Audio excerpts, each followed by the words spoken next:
So hi Simon, I'm Kate Taylor. I trade as FTRE, which basically is finance training and finance management. So I work with SMEs, non-financial directors, to give them the strength and power to understand their accounts and to ask decent questions from their accountant.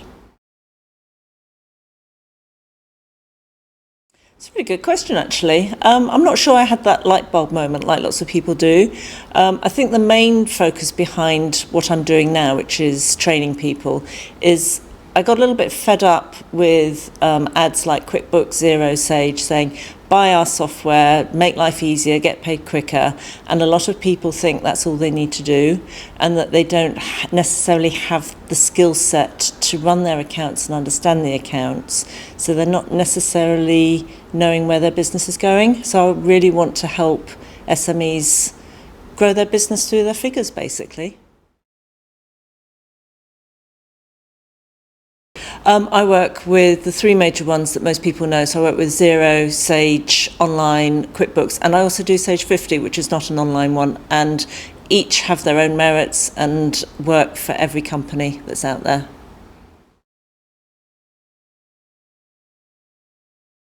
I think a lot of people go into business because they're good at what they do. They don't necessarily go into business to do their own accounts. So they don't understand the background that's going on in accounts. They don't understand the importance of it. And I recognise that there are a lot of people out there that need a lot of hand-holding through the account process, how to set the software up properly so that they get the best out of it, and really have the information to hand so they can plan and they can move forward with their business if that's what they want to do. If you don't have the right tools, as you know, you're not going to get the right information out. So that's really why I wanted to do it.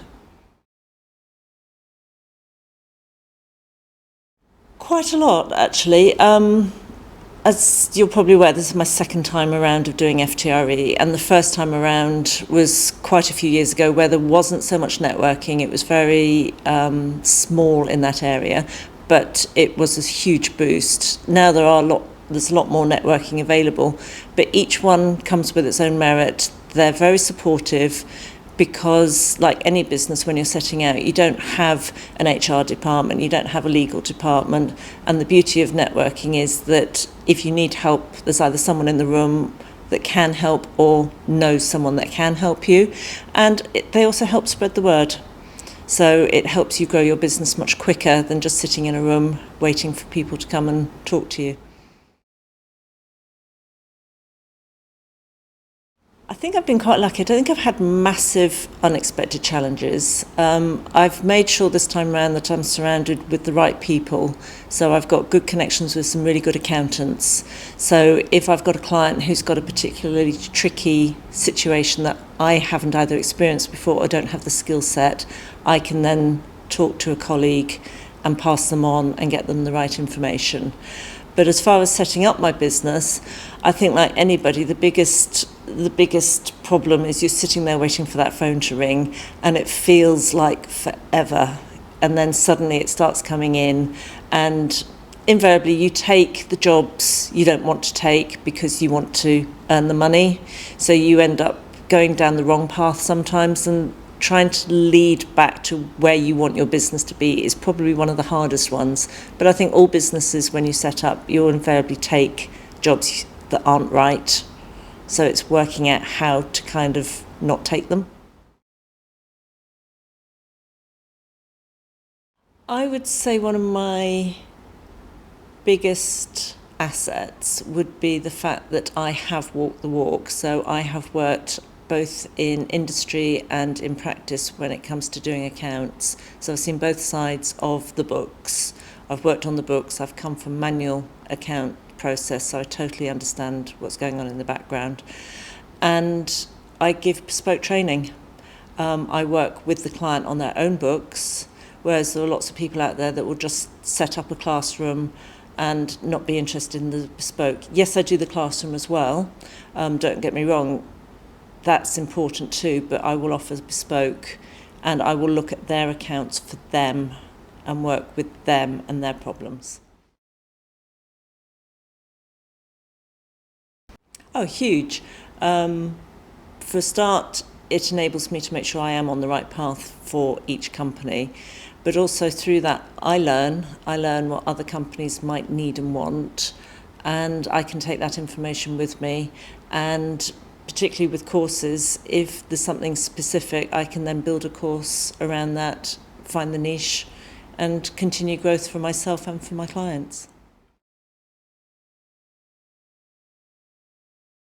I would say, as Nike say, just do it. If you've got the skills and the tenacity, do it. It's scary. It's a leap of faith. If it doesn't work, what have you lost? Nothing. And if it does work, amazing. And I think being your own boss is brilliant. It's hard, it's lonely, but it's very rewarding, and you get to meet lots more people than you do if you're sitting in a 9-to-5 somewhere. I would say be true to yourself. Do what you enjoy doing, because if you're not enjoying it, it is a hard slog. I mean, you're going to spend a lot of time doing this job. So do what you love. Don't be afraid to reach out to people and get advice, whether that be a mentor, a coach. I think that was probably one of the biggest mistakes I made when I first started, not recognising my limitations and my failures. And the third one, just review what you're doing on a basis. Have a plan, but don't set that plan in stone, because life isn't like that. Business isn't like that. Be prepared to change, move directions if that's what is right for you and your business. I don't know that I've had a massive success, but then people would say the fact that I have X number of clients already, having just relaunched in the last year, is in itself a success. It's hard. Again, like all marketing, there's going to be an element of trial and error. Any existing business will find that marketing's hard, and the marketplace has got tougher. There is more competition out there. Again, it's leaning to people to help you with it, getting the right image, getting the right colours, being consistent in what you're producing. And again, just asking people for help and finding out where they would look for something before you start going and spending lots of money in the wrong place. It's just keep going at it. Just keep going, yeah, I would say. I'd say vital from day one, because unless you get your accounts right from day one, it's going to be hard to work backwards, and then trying to transfer it at a later stage in order to keep the history of what you've done is going to be time consuming. I've always said to people, have a look at where you think you're going to be and try and get software that will grow with you to that point. Don't limit yourself just to software because of where you are now. You might start off as a one-man band, and a lot of the software will grow with you. Plus the fact I can't remember the year, I think it's like 2026, if you're doing self-assessments, you're going to have to do it on software anyway. So get used to it now. It makes life easier. You can do bank feeds, so you don't have to sit there and manually do an Excel spreadsheet and potentially make mistakes. So there's a lot that benefits you and saves your time and gives you the information and the reports to go forward. So I think it's absolutely vital. It's just finding the right one that works for you. The big problem is when you start up a business, you're sitting there and you don't know where to turn to. You're sitting there going, I'm starting up this business. What do I need to know from a point of view of responsibility? So as a sole trader, it's slightly different, because as a sole trader, the money that you bring in is yours and you're taxed on your profits. But even then, you still need to know what you can claim correctly to reduce down those profits. What you can claim correctly as a proper expense, so that when your accountant gets it, they're not going to turn around and say, well, we can't accept this. As a director of a limited company, you have higher responsibilities because you are representing that business.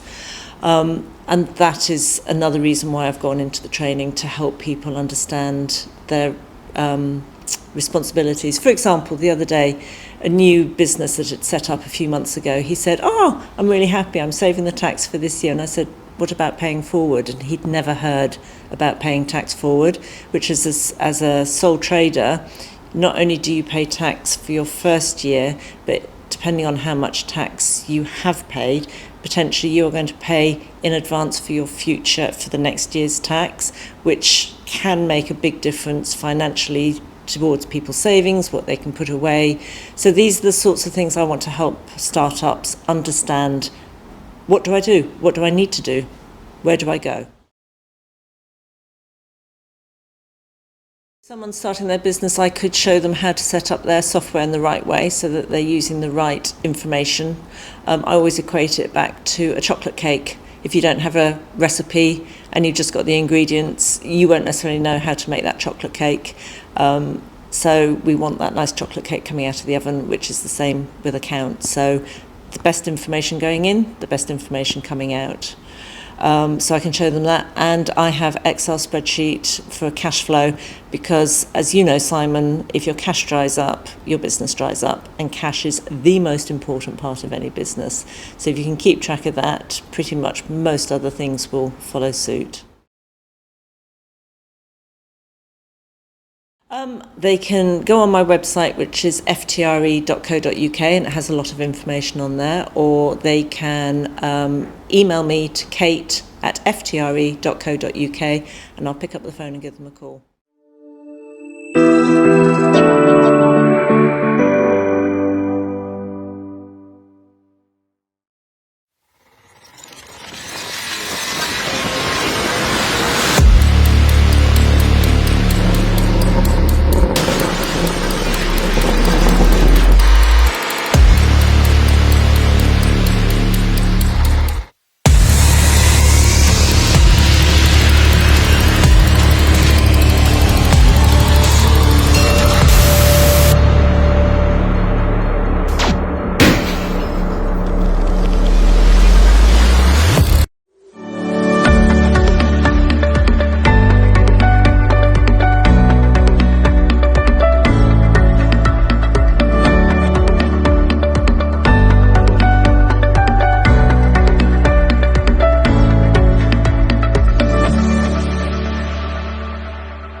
My name is Alexina Cassidy, and my business is called ActNow Consulting.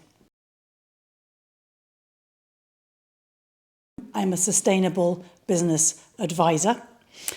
Sounds a bit dull. I want businesses to succeed, and in that success, I don't mean just in terms of profit. I mean a successful business for me is a business that is sustainable, and sustainable meaning resilient, future fit, responsible, successful in terms of its workings and its dealings with not only its employees, but its wider stakeholder base. So the community in which it operates, its investors, the environment, and how does its operations impact the environment. So that for me is a successful business. So I often use the word a better business, not meaning that they were bad and they've got to get better, but they exist and they could be better, just like you and me as individuals,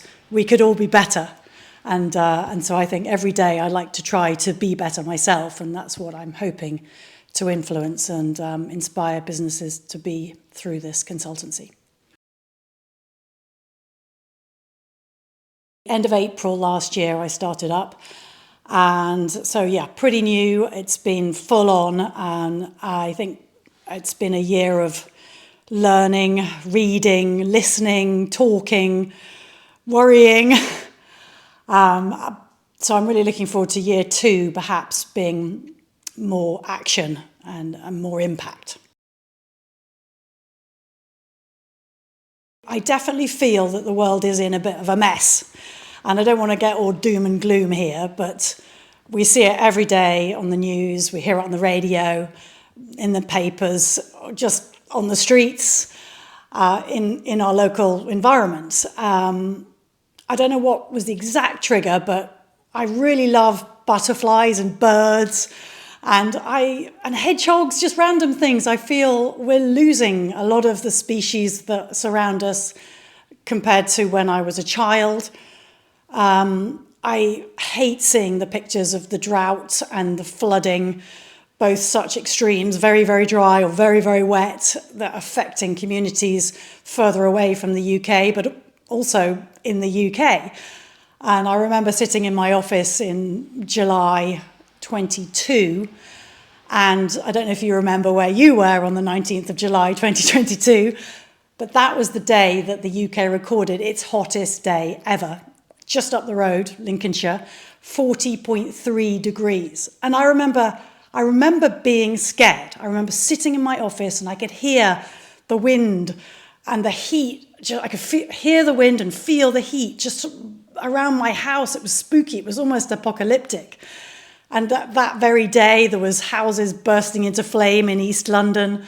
I just really felt passionately that we need to act, and we need to act now, hence the name of the business.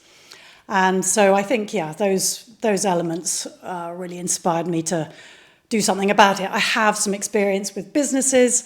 I have a decent brain. I was like, I think I can help work with businesses. Individuals, there seemed to be a lot going on already with lots of really great initiatives for helping individuals reduce their carbon footprint. But businesses, I felt, we businesses do have a huge impact, a negative environmental and social impact if we're not good businesses. So I thought to myself, maybe I can work to inspire, educate and inform businesses on how steps that they can take. They can be easy, quick wins to become better businesses and reduce that negative impact and be better. It's a really fast-moving space. I'm not a climate scientist. I'm just a normal person, really, with an interest in all this. So I've, as I said earlier, had to do a lot of learning and reading, and I struggle to keep up. There's some brilliant organisations that I feed into, that I read stuff from. They do the great summaries of what's going on in the world. I try to keep up to date with the latest climate science. I do training courses, I buy books, I read them, I highlight bits, but I definitely struggle on keeping on top of it. But I think everyone does. And also I think it's really important just to be really upfront about that. And so if I'm doing a presentation to businesses, it's one of the first things I'll say. I'll just be really honest. And I'll say, look, I definitely don't know everything. And I actually, working with businesses, I've learned a lot from them. And I think that's really valuable. If people say to me something, I have no idea what the answer is, I really make sure I go back home, I research it, I go back to the business and I come up with an answer. And in actually doing that, I learn and deepen my knowledge. And hopefully the next time that somebody asks me that question, I do have the answer. So, but yeah, I'd like another person, please, to help me keep on top of the latest research and innovation in this area, because moving so fast and there's so much out there on sustainability, it's overwhelming. I don't think I'm different from many of the sustainability consultants out there. I think for me, I'm just me, and I'm very local. And so really, I suppose I'm focusing on Northamptonshire and the Northamptonshire business community. And there aren't a huge amount of people like me in this area. So I don't feel I need to find a USP necessarily. I just need to get out there and become more of a presence in the sector, and people think, oh yeah, recognize my name, recognize my business and come to me. I suppose one thing I really like to focus on is that it is perhaps a little bit of an earnest and perhaps maybe a bit of a dull, or people sigh and go, that's going to be expensive, sustainability. And so I suppose what I'm trying to do is I try to bring a bit of lightness, a bit of fun, a bit of colour to what can be viewed as a bit of a dull industry. So I have some games. I'm getting bigger into games. I think I've bored myself to such an extent that I'm trying to bring this sort of fun element in. So I've invested in a couple of games which I'll play with clients or clients' employees to just, again, raise their awareness of the carbon footprint without really realising that they're learning about it through games and fun stuff rather than a whole load of data and graphs which look scary but don't really bring people in. So that's, I suppose, my two things. Very local, very small, and maybe this element of fun and lightness to what can be a bit of a gloomy, earnest, worthy career. When you're setting up a business, if you do anything like I did, I literally went via company's house, and in about, I think it took me 15 minutes and cost me 12 quid. I set up and registered my business. I was actually at the time hugely grateful for the cheapness of it, and then the speed of it. But in doing so, I just had to tick a few boxes, and they were just kind of default boxes. And I was in a rush, so I just ticked them. Yeah, whatever, get me going. In hindsight, I wish I'd known a little bit more about what it meant, the kind of the legal structure of the limited liability company that I started up, because it's a very ancient government, what's it called? Sorry, let me just think about this a minute. It's the Companies Act 2006. And now we are 2023 when I set up. And what I'd selected, the default option, was just a basic for-profit, shareholder-aligned business. When actually what I really wanted to do, and perhaps I should have set up as a community interest company or a social enterprise, but as I said before, I was in a rush. What I would really have liked to do is benefit a much wider group, so a stakeholder-aligned business. So I had to sort of go backwards, and then I had to resubmit my articles of association, pass a resolution, and now, happily, I am a business that benefits all my stakeholders, not just shareholders. So I think from the beginning, I'd love startups to consider what their legal structure is, and understand all the different legal structures that exist, and not just rush into that easy, cheap option which is available on Companies House. And so I think there is a movement behind this, and there's a campaign called the Better Business Act, which is pushing for that default option that I mentioned earlier to be a business that benefits all their stakeholders. Makes complete sense to me that we should all the new startups, however many there are each year, should at least be given that option, or perhaps even better, that should be the default, not the for-profit option. Do you know what? I wish also I'd known about the support network earlier. I kind of just went into it headlong, just me, and I didn't find out about the support networks like the BIPC, like the South East Midlands Growth Hub, etc., until I kind of got going. And so I don't know whether that was my fault for not finding that earlier, but that would have helped. And I would say to anyone thinking about starting a business, don't start it until you've talked to the support people first, and then you won't make the mistakes, of which there are many pitfalls or holes on the way. I was responsible for bringing together a group called the Northants B Corp group. Now, B Corp is one of the things which really attracted me to working in sustainability. And the B, which you can see here on this beer mat, is a certification, a label. And it means that a business that achieves this certification is practicing the highest standards in both environmental and social impact. It's really hard to get. It can take to 6 to 12 months for a business to achieve this.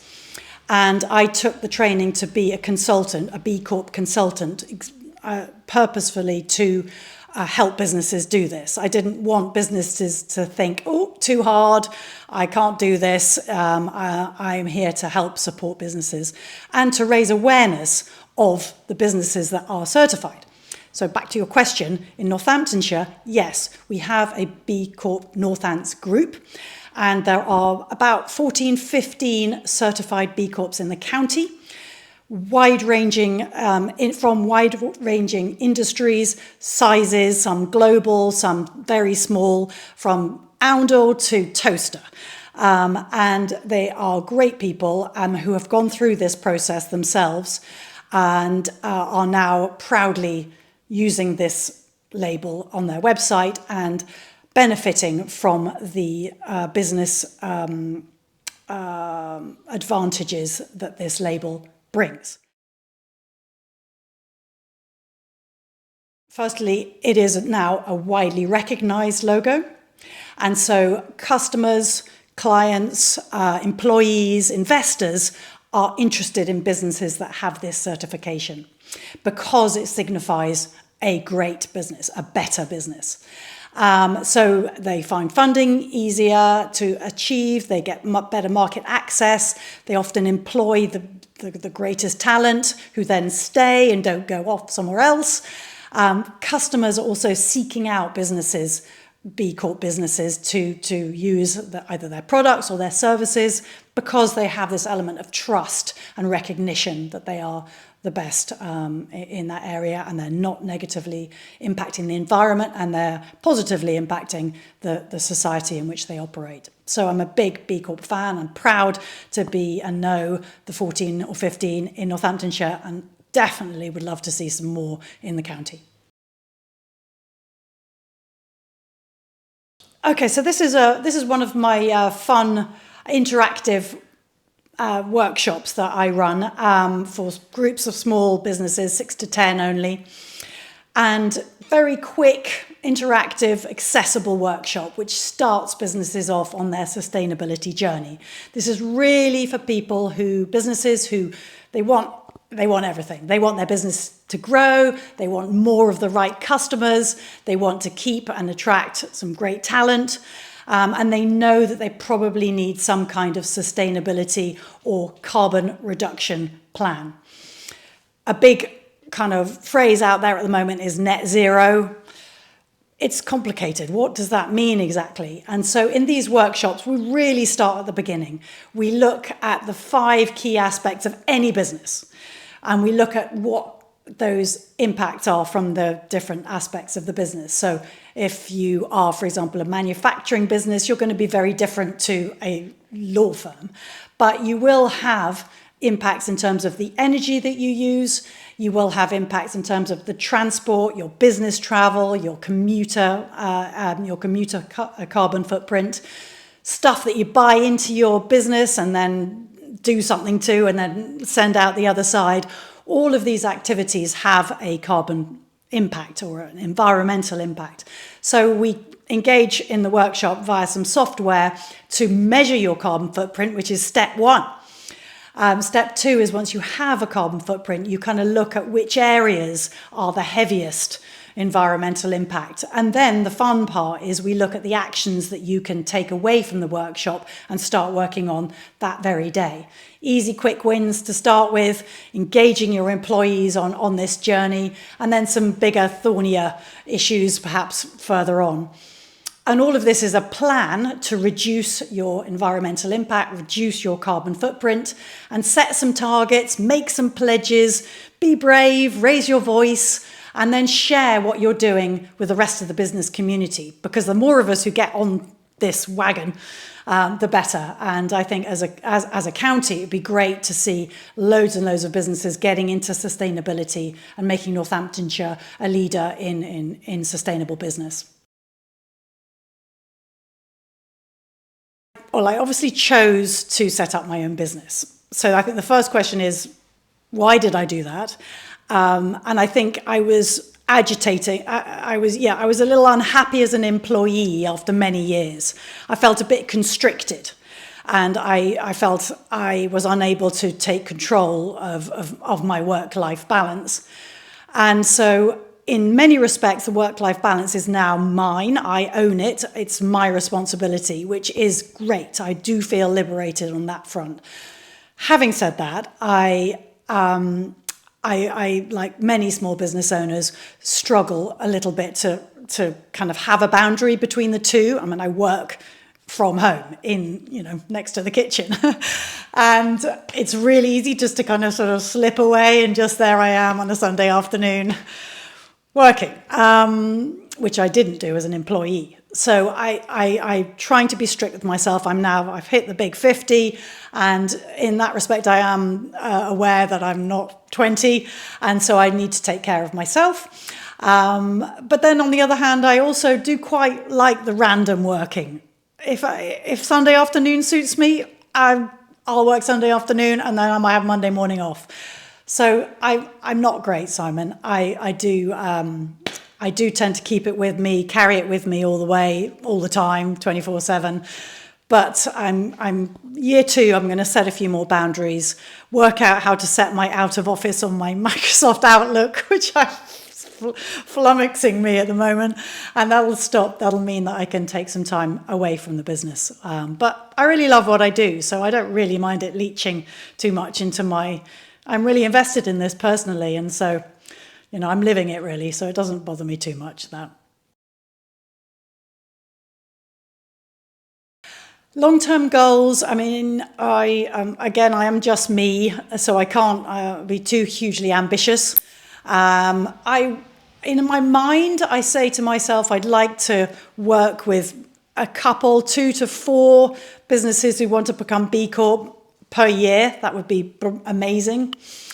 And then on the sort of carbon reduction, the net zero, the smaller workshops, the accessible workshops for those starting on their journey. Again, if I could reach a couple of hundred of those a year, just again, starting that conversation with them, I think that would be fantastic as well. I have recently joined an alliance of sustainability professionals here in Northamptonshire called the Sustainable Business Alliance. And this, I think, is great in that it answers my question about sometimes feeling a bit on my own in my sitting room next to the kitchen. And the Sustainable Business Alliance will enable all of us to perhaps reach a wider audience and share each other's expertise and share some of the load and responsibility. So that's what I'd like to see work through Sustainable Business Alliance increase. I'd like to get a couple more B Corps every year, and I'd like to reach a wider, in a couple of 100 smaller businesses, just on the carbon reduction plans and raising awareness of sustainability. The Sustainable Business Alliance that I mentioned earlier, we're launching on July the 4th, and Mike Berners-Lee, who is a bit of an idol in the sustainability world, he wrote this book, How Bad Are Bananas? He is going to be speaking at our launch webinar. And a bit of fandom there for me, certainly. A really lovely guy, and he'll be up for some Q&A if people have any questions. And also he's devised a great game, which is another of the games that I play in my sessions, called How Bad Are Bananas? And it's making people think about carbon and emissions, and the question, how bad are bananas? I'm not going to give you the answer because you have to come to a workshop to get the answer on that. But again, just a fun element to raise people's carbon awareness and do some fun learning together. So if you want to find out more about the Sustainable Business Alliance and Mike Berners-Lee, and the whole How Bad Are Bananas thing, you can come and join our launch webinar on the 5th of July, 1 o'clock. You can register on sustainablebusinessalliance.org.uk, just a 1-hour webinar. We'll see you there.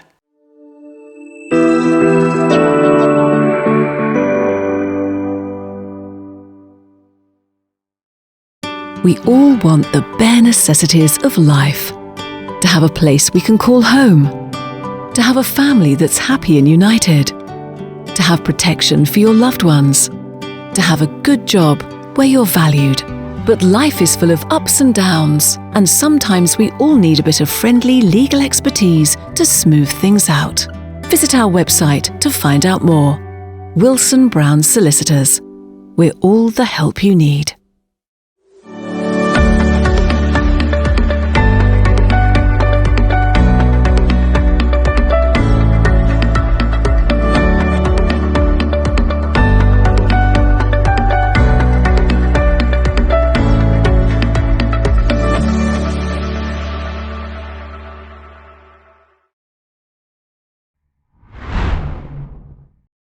Hi, I'm Marie from Poppy Design Studio. We're a website and graphic design studio based in Desborough, Northamptonshire. We specialise in WordPress websites.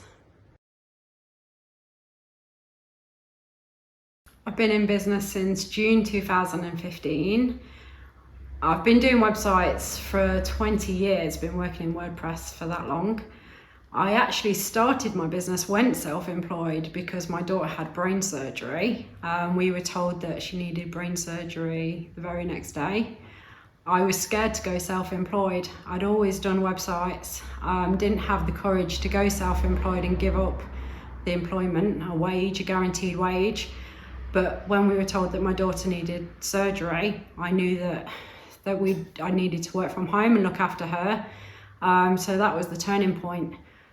Decided, right, I'm going to go self-employed and be able to care for her at the same time. So it's like, right, I'm going to make this leap. I'm going to go self-employed. And that's when Poppy Design Studio was born. Decided, right, I'm going to go self-employed and do this at the same time. And yeah, Poppy Design Studio was born. The first time somebody asked me to do their logo, actually, rather than the website, it was scary. It was like, wow, somebody's put their trust in me to do their product. It was overwhelming, but exciting at the same time. It's like, wow, they're trusting me to do their work. It was just me and Nigel in the business right at the start. And it was like, wow. And things have changed so much since then to now, but it was exhilarating at the same time. And it felt amazing to give them their final product and the look on their face, seeing the final product that we'd created. And my pricing has changed so much since then, because you learn so much, and the value that you're giving them, and seeing their final product, actually seeing their final product on a business card, actually, and how happy they were. It's such an amazing feeling. And then seeing their logo on a website, because they were so happy it then went on a website afterwards. Such an amazing feeling. Yeah, it felt really good. It's a mixture of business achievements and personal achievements. So business achievements, growing the team. So we went from just myself and Nigel in the business to taking on employees. That's really scary. We started working from home, and then obviously grown to working in the studio, having our own studio, and also working from Vulcan Works in Northampton. So there's that. Obviously taking on people, staff via payroll. I've now got 8 people in the team. Also, I'm now director of 3 businesses. So that's been crazy. Never thought that would be a thing. Having staff, again, that's a whole new learning curve. I've always been so involved in actually just building websites, which is what I love, and doing the graphic design side of things. Whereas now I've actually had to learn how to manage staff. That's a whole new thing. And learn a lot more skills. So that's a massive thing. Personal achievements. I'm not brilliant at actually getting up and standing up and doing 60 seconds at a networking event, or, you know, I can do great. I know my stuff, websites inside and out. I'm not trying to be big-headed, but, you know, that's my thing. I'm geeky. I like to work. Anyone that knows us knows me. You know, I work behind a computer screen. That's my thing. But getting up and doing the whole networking, standing up, you know, that's me out of my comfort zone. But, getting up when we first ran the business awards, when we started with the Kettering Business Awards, I stood up on stage and did a presentation and had to talk to a whole room of people. For me, that was an amazing achievement to be able to do that and talk and tell my story of how I started up in business and what I said earlier about how I started up in business. And the room just, applauded me. And that was amazing for me to be able to tell that and actually do that. So that's a massive personal achievement for me to be able to do something like that. And, those sort of achievements mean the world to me, to be able to do that. I've made so much progress on that in my confidence. And I had some health issues along this journey as well.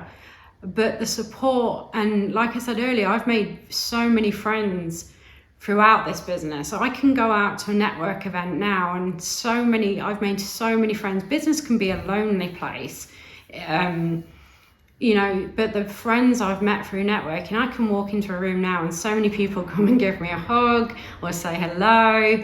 You make so many friends in these networks. And people come up to you and say hi and how you doing. They know more about my life than I probably do sometimes. And you make connections and they're there for you. You have a bad time or you go into hospital or you have something wrong with your family, they're there for you. And that you can't replace that. They're there for you. And I wouldn't change that for the world. They're there to support you. That's just an amazing part of owning this business. Like I say, I've had best friends out of this, bridesmaids out of this, that I wouldn't change for the world. Challenges, in the geeky techie world, when GDPR came out, we're lucky enough to have a lot of maintenance clients. WordPress brought out an update for all our clients. We had to convert them to be GDPR compliant. We had weeks, WordPress was bringing up an update. We had to completely change everything for all our maintenance clients so they were GDPR compliant. That meant changing everything so they had privacy policies and cookie policies and that all their forms were compliant. It was tiring. There was a lot of work to do and we had to make sure it was all done for that. And we had to do a lot of research. So that was hard work. It was tough, but we did it for all our maintenance clients. So that was hard work. And that was tough on us. Through COVID, a lot of people struggled. We were there for them. And a lot of people had to convert their businesses to online because they couldn't sell on, as they normally would. So they all switched, so many of them switched to online stores. So there was an influx of wanting to convert to go online. So we had to change everybody to online shops, for example. So we had that influx as well. So we were adapting and changing people's business models and we had to be there for them to help them do that. So at the start, there was a rush of that as well. So we were helping with that. We have to keep on top. Our industry is, you've got to be there. You've got to be fresh. You've got to be keeping up with the technology. Like at the minute, the sustainability side of it, you've got to be there on top of these things and changing and adapting to make sure everything is bang on, is quick, is you're staying there with the technology and making sure that it's low carbon, it's loading quickly. There's a lot of challenges out there and you've got to stay on cutting edge to make sure it's there and you're not behind, because if you get behind with anything, it's like when it all changed to mobile responsive. You've got to be there and otherwise you're going to be behind. And my ethics and how I work, you've got to be transparent. I don't tie people to me and you've got to be open and you've got to make sure you're doing right by the customer. What people see as challenging, actually you just got to do it right for people. And yeah, it's just, you just got to do it. So when you pick your business name, check that your domain name's available. Register the .co.uk and the .com, both of them, they're not very expensive. But also make sure all the social media names are available as well, and go and save them straight away. Make sure they read okay, and then the domain names are not too long. And also make sure they look okay when they're in a domain name, so they don't look silly or rude, because people then buy them and then realise they look like a rude word, which isn't good. If you're going to buy a cheap logo off somewhere like Fiverr, for example, because you haven't got the budget, go and do a Google image search and check that it doesn't also exist in 500 places. You can get the image and do a Google image search, because it could have been sold 500 times elsewhere. And also, if you're going to get and design your own logo on somewhere like Canva, just remember that logo could have been sold again or created again hundreds of times. Your logo has to be unique. It's your branding, and it's really important that it's not out there again, because that's your brand going forward. It's really important. It's your image, it's your professional image. And that's really important. Also, when you're registering your domain name, you can go and register it anywhere. But the likes of these bigger companies, you can go and get your domain name for 99p, but then you're likely to go and then see a price hike for year 2. So go and get it cheap, of course you can, but then go and transfer it somewhere else in the second year, because then they're likely to go and increase it for like £26 in year 2, and then that's sky high. When you buy your hosting, for example, make sure it's green website hosting. That's really important. And make sure it's got a free SSL certificate and it's included in your hosting. You don't want to be paying for an SSL certificate. You can get them free. So that's really important. Okay, good. Everybody knows about green website hosting, but every website has a carbon footprint. And we will be designing and coding green websites, which is I'm really excited about. I don't want to go into too much detail because we'll be having a proper launch, but we've just got back from Italy, and yeah, I'm really excited about it. Yeah, startup business, which is what this day's about. But yeah, I'm really excited. It's going to be big. Yeah, watch this space for that.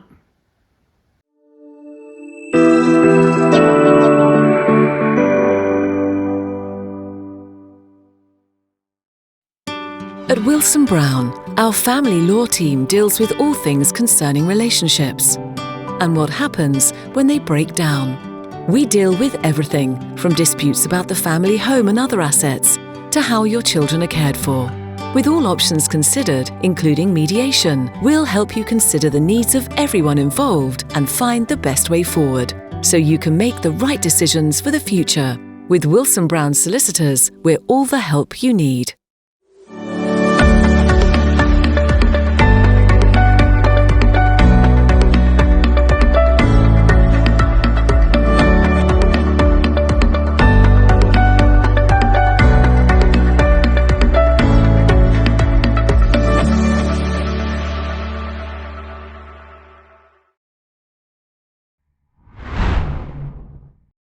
My name is Corrine Gretton-West. I am a brand photographer from Northampton, and I also teach analogue photography processes as well under my second business, Dark Art Sessions.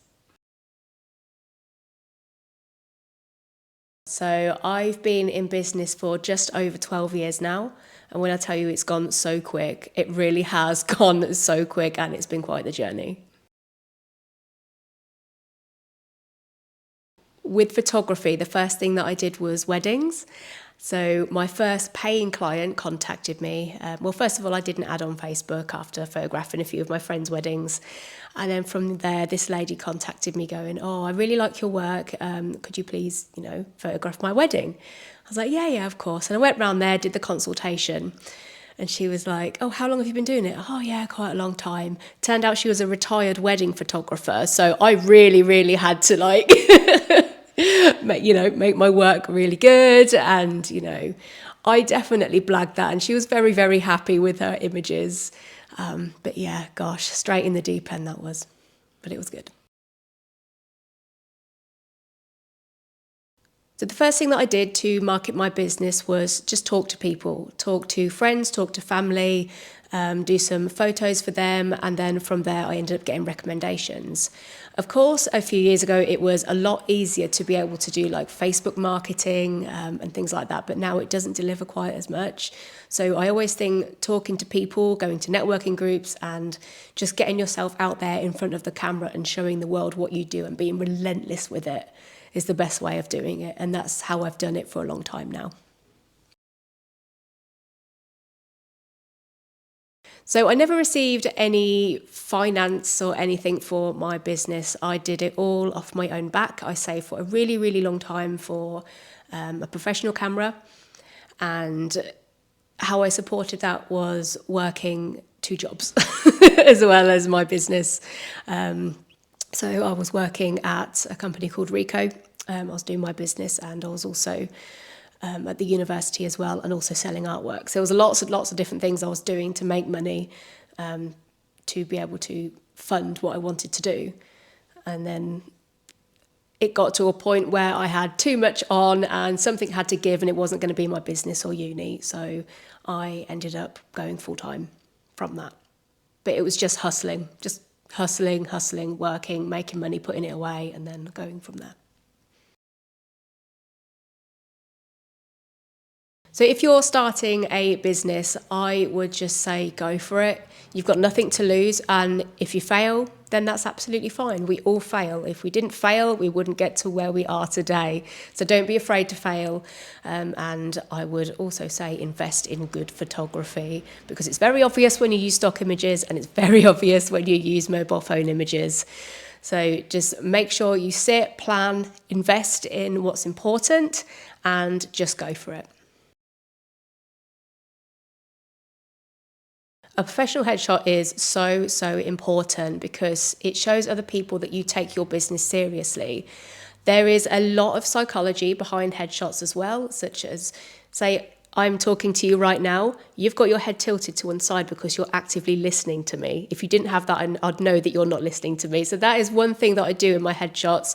You'll either have like a slight tilt on your head and lots of other things. There's lots of psychology behind it. So book in with me and I'll tell you all about it. And I think as well, have a brand shoot because brand photography is so much more. It allows people to understand the person behind the business and people buy from people. Don't hide behind logos. Logos are very important, but don't hide behind it. Don't be afraid to show yourself. So if you have that brand photo shoot, then you will be doing just that. The biggest challenges in my business was, believe it or not, many years ago, I was a very quiet person. I wouldn't speak to anyone. There's no way I'd be doing this with you right now. I was such a quiet person, and really it was overcoming imposter syndrome, my confidence, understanding why I was the way I am. I've got ADHD and I'm autistic as well. So it's been sort of a personal battle, I'd say, was the biggest challenge. But actually, these are the things that make me me. And the fact that I've grown to learn that your flaws are actually something you should be celebrating, it's helped my confidence massively. And yeah, I would say that was probably the biggest challenge, but it's also something that I love now and I'm proud of. I'm proud of being a weirdo.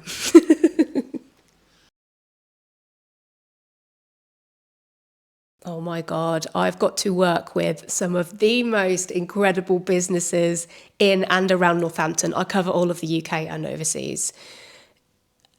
I think the biggest successes for me are seeing how my images have impacted other people's businesses.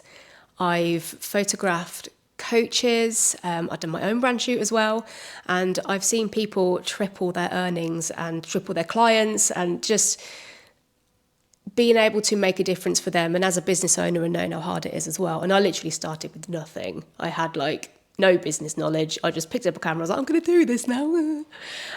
So knowing my journey and knowing that they've probably been through a similar journey and that I've been able to work with them for their successes, that is the biggest success for me, is seeing that.